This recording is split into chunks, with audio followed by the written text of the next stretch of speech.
Students, today we will study about the topic number 10,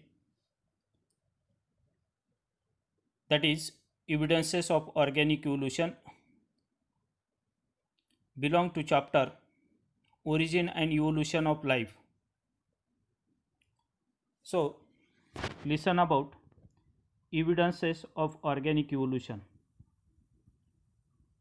The organic evolution theory states that the present day complex form of organism evolved from the simple form of organism which were present in the past period. Organic evolution थेअरीचं statement असं सांगतं की आजचा विकसित सजीव हा प्राचीन काळातल्या अविकसित सजीवापासून जन्माला आला. The process of organic evolution is supported by evidences provided by various branches of biology such as paleontology, comparative anatomy, embryology and molecular biology.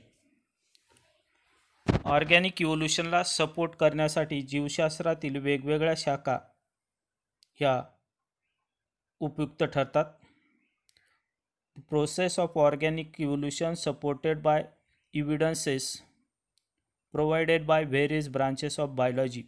जीवशास्त्रातल्या वेगवेगळ्या शाखा या ऑर्गॅनिक इव्होल्यूशनला सपोर्ट करत असतात. त्या शाखा अशा: पहिली palaeontology, second one comparative anatomy, third one embryology and last one molecular biology.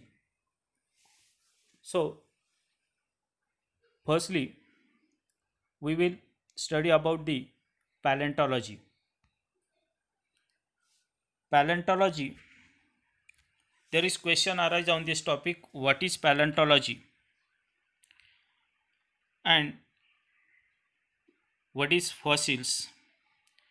Explain the different type of fossils. So listen about what is paleontology.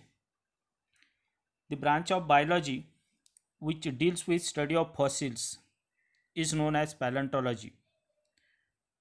The study of ancient life with the help of fossil is called paleontology.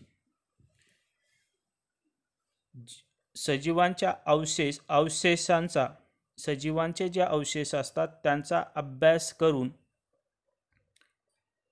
Ancient life म्हणजे प्राचीन काळातील सजीव यांचा अभ्यास करणारी शाखा तिला पॅलेंटॉलॉजी असं म्हटलं जातं. So the branch of biology which deals with study of fossils is known as palaeontology. In other words, the study of ancient life with the help of fossil is also called palaeontology. Then next question arise like as, what is fossils? Fossils are dead remains of plants and animals that live in past in various geological layers. प्राचीन काळात पृथ्वीवर अस्तित्वात असणारे प्राणी आणि वनस्पती यांचे जे मृत स्वरूपात अवशेष शिल्लक राहतात ते पृथ्वीच्या वेगवेगळ्या लेयर्समध्ये, जिओलॉजिकल लेयर्समध्ये गाडले जातात. असे डेड रिमेन्स, जीवाश्म किंवा सजीवांचे, प्राणी आणि वनस्पती यांचे मृत स्वरूपातले अवशेष, त्यांना फॉसिल्स असं म्हटलं जातं. Unlike the evidences from other branches of biology, evidences from fossils are sound and reliable. इतर ज्या शाखा आहेत ऑर्गॅनिक इव्होल्यूशनला पुरावे सादर करणाऱ्या त्यापेक्षा पॅलेंटॉलॉजी ही जी शाखा पुरावे सादर करते ते पुरावे प्रत्यक्ष पुरावे म्हणून ओळखले जातात. And they are reliable, sound and direct evidences. So study of fossils provides the most convincing and direct evidence of evolution. Fossils are described as true witness. फॉसिल्सला म्हणजे सजीवांचे जे प्राचीन काळातल्या सजीव जे अस्तित्वात होते पृथ्वीवर आज अस्तित्वात नाहीत अशा सजीवांचे अवशेष they are describe as true witness, त्यांना खरेखुरा पुरावा म्हणून म्हणजे सजीवांचे उत्क्रांती झाली, सजीवांमध्ये इव्होल्युशन झालं, ऑर्गॅनिक इव्होल्युशन झालं, याला ट्रू विटनेस किंवा त्यालाच डॉक्युमेंट्स ऑफ इव्होल्युशन म्हणून ओळखलं जातं. The development in field of geology reveals that the primitive form of organism occupy the older or lower layer, and the advanced form of organism occupy the upper or more recent layer of earth during fossilization. Fossilization होत असताना जे recent फॉर्ममध्ये असणारे सजीव आहेत, म्हणजे नुकत्याच काही कालावधीचे मागे गेल्यानंतर त्या काळातले सजीव हे वरच्या भूगर्भातील वरच्या थरांमध्ये गाडले गेले सापडतात, आणि खूप प्राचीन काळातले सजीव खूप मागे गेल्यानंतर त्या काळातले सजीवांचे जे अवशेष आहेत ते भूगर्भातील खालच्या थरामध्ये सापडतात, जुन्या आणि खालच्या थरांमध्ये सापडतात. Fossils are form in sedimentary rocks. They are also formed in amber, ice, peat box and soil also. सजीवांचे अवशेष हे सेडिमेंटरी रॉक्समध्ये अंबर रॉक्स, बर्फात, पीट बॉक्समध्ये आणि काही उत्खननात जमिनीत मातीत गाडलेले अवशेषसुद्धा सापडतात. There are 4 different type of fossils. Fossils are categorized into 4 types. First type actual remains, second one mold, third one cast, and fourth one compression. फॉसिलचे 4 types आहेत. त्यापैकी पहिला टाइप दिला actual remains. Actual remains, these are the most common type of fossils, generally formed in deep ocean. Whenever the plant or animal die, their dead bodies sink to the bottom of sea. Here either the entire body or its hard part gets surrounded by and forming a part of stone. Here either the entire body or its hard parts surrounded by some of the minerals and by surrounded by forming a part of stones. Another way of formation of actual remain is the plants, animals and human bodies get embedded in permafrost of Arctic or alpine snow, and they remain preserved in actual state. The entire body embedded in ice and remain preserved in actual state. So actual remains are the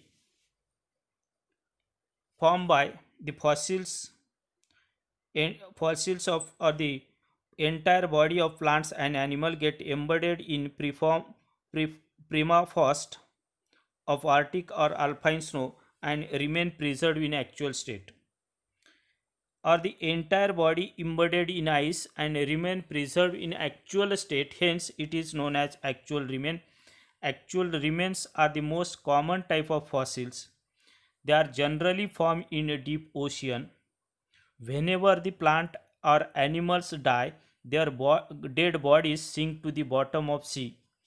Here the entire body or its hard part gets surrounded by forming a part of stones. There is another way of formation of actual remains is the plants, animals and human bodies get embedded in permafrost of Arctic or alpine snow and remain preserved in actual state. That is about the actual remain. Then second type, mold. Mold is an impression of body parts left on the soft mud of oceanic floor. समुद्राच्या तळाला काही प्राण्यांचे जे प्राचीन काळात अस्तित्वात होते अशा प्राण्यांचे इम्प्रेशन्स ठसे बॉडी पार्टचे ठसे उमटलेले स्वरूपात आढळतात. And these are hardened encasement and forming the outer part of organic remain. आणि these parts are hardened encasement forming outer part of organic remain which later decayed and leaving the cavities. अशा प्राण्यांच्या सजीवांच्या ठशांमध्ये जे प्राण्यांच्या अवशेष असतात त्यामध्ये organic remain this the outer part of organic remain which later decayed and living cavities. आणि या ठशांचे जे कॅव्हिटीज असतात त्यांना मोल्ड असं म्हटलं जातं. In other word, body parts of plants and animal later decays but their impression still remains and become permanent. For example, footprints are form in this way. प्राण्यांच्या पायांचे ठसे आणि त्याच्या कॅव्हिटीज किंवा प्राण्यांचे अवशेष त्या ठिकाणी राहतात. ते डिके झाल्यानंतर कुजल्यानंतर त्या ठिकाणी ती कॅव्हिटी त्या ठशांची जी कॅव्हिटी शिल्लक राहते त्याला मोल्ड असं म्हटलं जातं. Third type of the fossil is cast. when cavities of mold get filled with the minerals and it harden into stone and form cast. ज्यावेळेस कॅव्हिटीज ऑफ मोल्ड म्हणजे प्राण्यांच्या ठशांचे ज्या कॅव्हिटीज समुद्राच्या तळाला असतील अशा cavity that cavities filled with minerals, त्या कॅव्हिटीमध्ये पोकळ्यांमध्ये मिनरल्स घटक द्रव्य भरले जातात. And this minerals harden into stone, आणि त्या मिनरल्सपासून स्टोनसारखा टणक पदार्थ तयार होतो. And that forms a cast, आणि त्यापासून ते जे अवशेष मिनरलच्या स्वरूपात त्या कॅव्हिटीमध्ये राहतात त्यांना कास्ट असं म्हटलं जातं.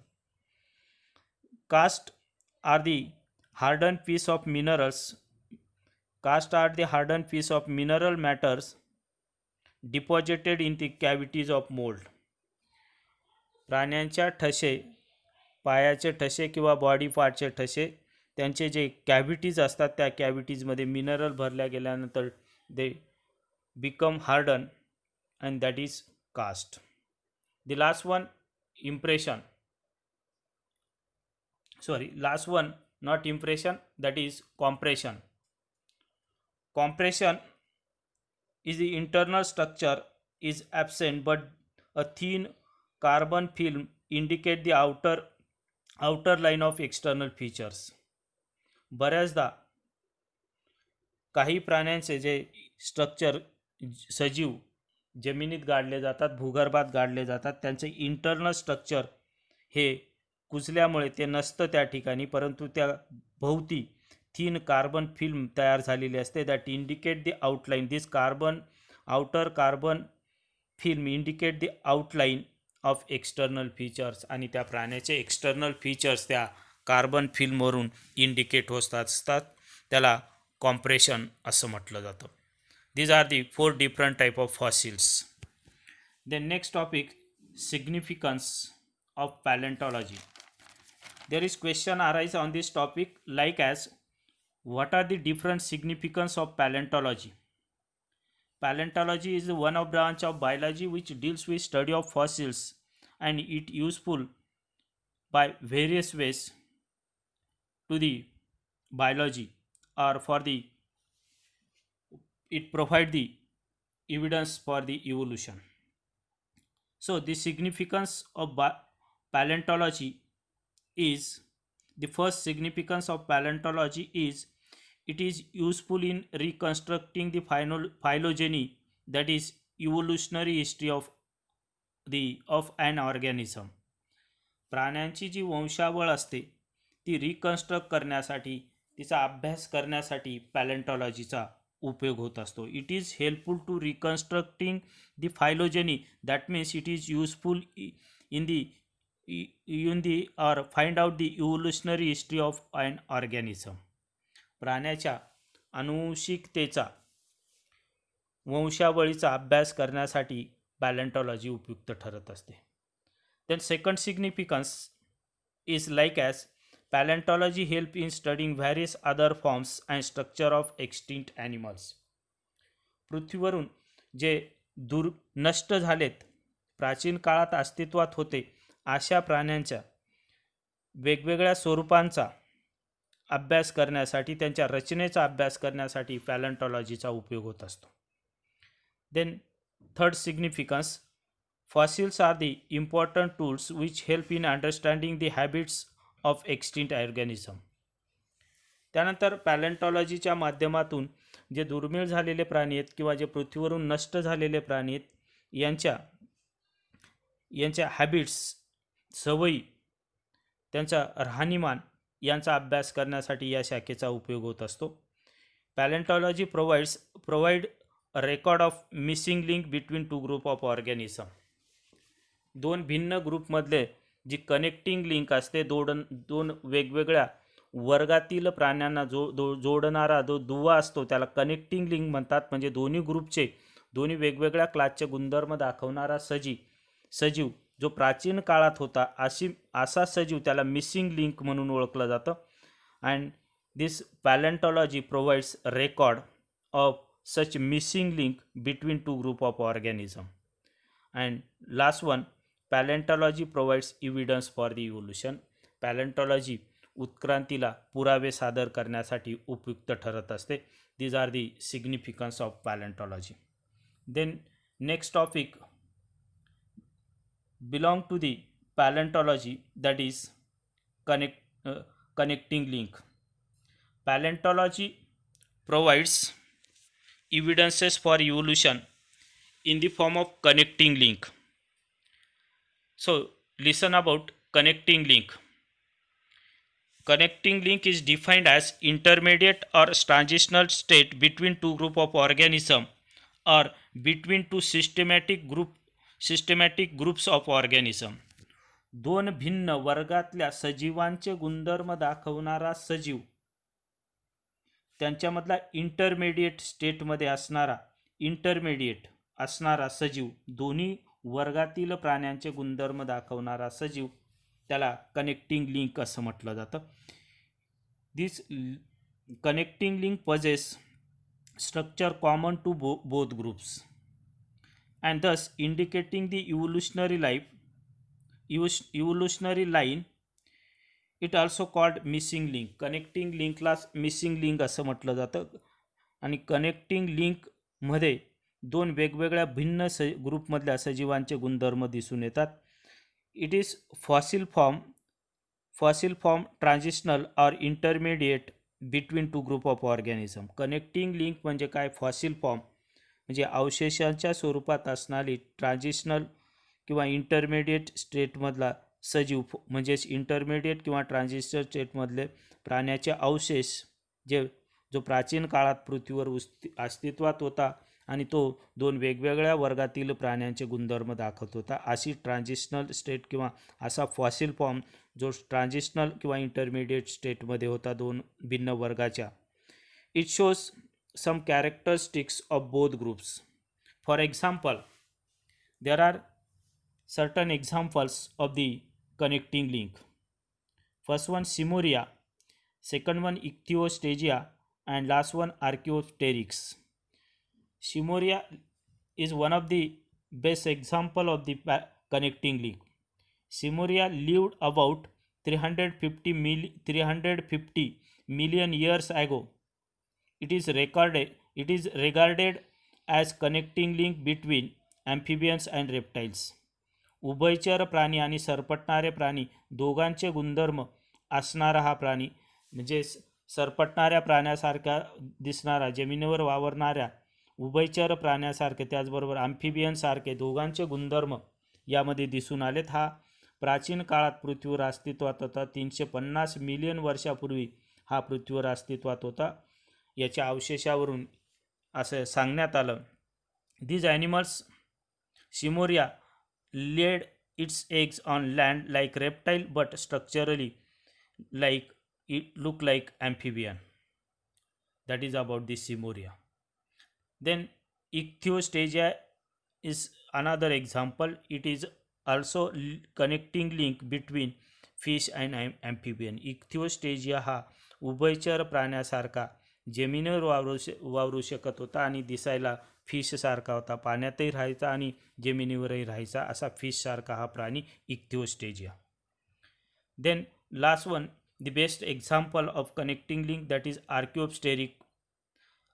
The scientific name of Archaeopteryx is Archaeopteryx lithographia. Listen carefully about the Archaeopteryx. There is question arise on this topic. This one is most important topic belong to this chapter. Question arise on this topic like as what is connecting link and explain the features or characteristics between two different groups. So the connecting link it is connecting link between reptiles and birds. Archaeopteryx lithographia is connecting link between reptiles and birds. Archaeopteryx मध्ये पक्ष्यांचेही आणि सरपटणाऱ्या प्राण्यांचेही दोघांचे गुणधर्म दिसत होते. It shows characteristics of both classes birds and reptiles. It is fossilise crow size tooth bird found from the Jurassic rock in Germany. हा कावळ्यासारखा दिसणारा fossilise फॉर्ममध्ये असणारा हा प्राणी. It is a fossilise crow size tooth birds. याला चोच असून सरपटणाऱ्या प्राण्यांसारखे दातसुद्धा या प्राण्यामध्ये दिसून आलेत, म्हणून fossilise crow size tooth birds असं म्हटलं जातं. Found in Jurassic rock in Germany. The first fossil specimen was discovered in 1861 by Andreas Wagner. या आर्किओप्टेरिक्सचं पहिलं फॉसिल्स हे अँड्रियास वॅगनरने 1861 मध्ये शोधून काढलं. It was presented in it was preserved in the British Museum. Birds are evolved from reptiles, so Huxley rightly called birds as glorified birds. पक्ष्यांचं evolution म्हणजे पक्ष्यांची उत्क्रांती ही सरपटणाऱ्या प्राण्यांपासून झाली असे बरेचसे पुरावे यासाठी सादर करण्यात आले, म्हणून Huxley rightly called birds as glorified reptiles. म्हणून हुक्सले पक्ष्यांना ग्लोरिफाईड बर्ड्स असं म्हणतो. या आर्किओप्टेरिक्सला ग्लोरिफाईड बर्ड्स म्हणून याचं डिस्क्रिप्शन याने केलं आहे. The second specimen was found in 1877 and was name as Archaeornis. त्यानंतर रेप्टाइल्स आणि बर्ड्समधला सेकंड स्पेसिमेन हा 1877 सापडला आणि त्याचं नाव होतं आर्किओर्निक्स. Archaeopteryx is a reptilian bird. Shows characteristics of reptiles and birds. Listen about the reptilian characteristics of the Archaeopteryx. It also shows avian characteristics. हा Archaeopteryx सरपटणाऱ्या प्राण्यांचे म्हणजे रेप्टिलियनचे कॅरेक्टर दाखवतो आणि त्याचबरोबर एव्हियन्स म्हणजे पक्ष्यांचेही गुणधर्म दाखवतो. त्यापैकी पहिल्यांदा आपल्याला अभ्यासायचे रेप्टिलियन कॅरेक्टर्स.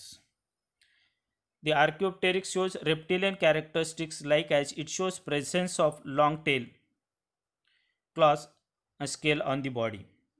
हा रेप्टाइल्स असून सुद्धा याच्या शरीरावर पक्ष्यांसारखे खवले होते, स्केल्स. त्याचबरोबर पक्ष्यांसारखे हा रेप्टाइल्स असून याच्या पक्ष्यांसारखेच याला क्लॉज, रेप्टाइलसारखे क्लॉज होते, शेपटी ही रेप्टाइलसारखी होते. So reptilian characters of Archaeopteryx. First reptilian characteristics of Archaeopteryx is long tail, claws and scales are present on body. Like reptiles, it shows single headed rib. त्यानंतर त्याच्या ज्या रिब्स असतात त्या रिब्स ह्या single headed होत्या. त्यानंतर abdominal ribs are present which look like crocodile. Crocodile या सरपटणाऱ्या प्राण्यांसारख्या ॲबडॉमिन भोवती ज्या रिब्स होत्या, रिब्स छातीचा पिंजरा हा रिब्सपासून तयार झालेला आहे. या रिब्स या क्रोकोडाईल सारख्या सरपटणाऱ्या प्राण्यांसारख्या होत्या. Jaws are with homodont teeth. That means all teeths are similar. Homo means same and dont mean teeths. So they shows Archaeopteryx shows the homodont teeth. like reptiles and sternum without keel. छातीचं जे हाड असतं ज्याला sternum म्हणतात, समोर दिसणारं हे sternum without कील होतं, कील नसलेलं असं स्टर्नम रेप्टाईलसारखं याच्यामध्ये दिसून येतं. Bones are not pneumatized, that means solid bones are found in this like the reptiles. पक्ष्यांसारखे पोकळ बोन यांच्यामध्ये नव्हते. हँडलिम्स हॅड 4 क्लॉड डिजिट्स, आणि मागच्या ज्या पायाचे बोटं असतात, या 4 बोटं होते मागच्या पायांना, आणि त्या बोटांवर त्या मागच्या पायाची जी बोटं होते त्यांना क्लॉज, नख होती. That is about the connecting link Archaeopteryx. That is about the reptilian characteristics. Then listen about the avian characteristics of Archaeopteryx. Archaeopteryx shows it is connecting link between birds and reptiles, shows characteristics of both groups, both classes, and it is fossilized crow-sized toothed birds found in Jurassic rock in Germany. It shows some of the reptilian characteristics. Again, it shows the avian characteristics. आपण reptilian characteristics अभ्यासले. पहिलं होतं long tail, clause आणि scale शरीरावर असतात. Reefs single headed असतात. Abdominal ring ही crocodile सारखी असते. टीथ होमोडोंट असतात, म्हणजे सर्व टीथ सारखे असतात. बोन्स सॉलिड असतात. हँडलिम्सवर बोटांना क्लॉज असतात. That is about the reptilian characteristics. आणि त्यानंतर स्टर्नम विदाऊट कील लास्ट दिलं. त्यानंतर पुढचे दिले एव्हियन कॅरेक्टरिस्टिक्स. पक्ष्यांसारखे कोणते गुणधर्म या आर्क्योप्टेरिक्समध्ये दिसून येतात ते अभ्यासायचे. त्यापैकी पहिला गुणधर्म पक्ष्यांसारखा यांच्यामध्ये होता, exoskeleton is made from feathers, म्हणजे शरीरावर असणारं आच्छादन हे पिसांपासून तयार झालेलं होतं, आणि पुढच्या पायांची जी जोडी असते तिचं पंखांमध्ये रूपांतर झालेलं होतं. असा दुसरा पक्ष्यांसारखा गुणधर्म यांच्यामध्ये दिसून आला. Forelimbs are modified into wings. Then skull bones are completely fuse. Skull bone, कवटी, डोक्याभोवती जे मेंदूभोवती जे बोनी बॉक्स असतं त्याला स्कल म्हटलं जातं. Skull bones are completely fuse. There is not presence of gap between the bones of skull. Jaws then next one, jaws are modified into beaks. त्यानंतर वरचा जबडा आणि खालचा जबडा यांचं रूपांतर चोचीमध्ये झालेलं होतं. त्यानंतर क्रॅनियम, जे स्कल बॉक्स सांगितलं मी, cranium is large and rounded and with large orbit and single condyle. मेंदूभोवती असणारं बोनी बॉक्स क्रॅनियम, स्कल आणि क्रॅनियम हे लार्ज होतं, लार्ज ऑर्बिट असलेलं आणि सिंगल कोंडाईल असलेलं होतं. लिम्बोन्स आर बर्ड लाईक. त्यानंतर फोरलिम्स आणि हँडलिम्स जे होते हे पक्ष्यांसारखे होते. हँडलिम्स आर विथ 4 टोज. मागच्या पायांची जी जोडी होती या पायावर, मागच्या पायांवर 4 बोटं होती, आणि first toe is opposable to that of the other toes. First toe जो असतो हा फांदी पकडता यावी पक्ष्यांसारखी, यासाठी ग्रिप घेता यावी यासाठी अपोजिबल टो त्यांच्यामध्ये दिसून येतात. From this study it is clear that birds are evolved from the reptile. Huxley rightly called bird as glorified bird. That is about the evidences or evidence provided by the branch of biology, that is paleontology, and about the connecting link.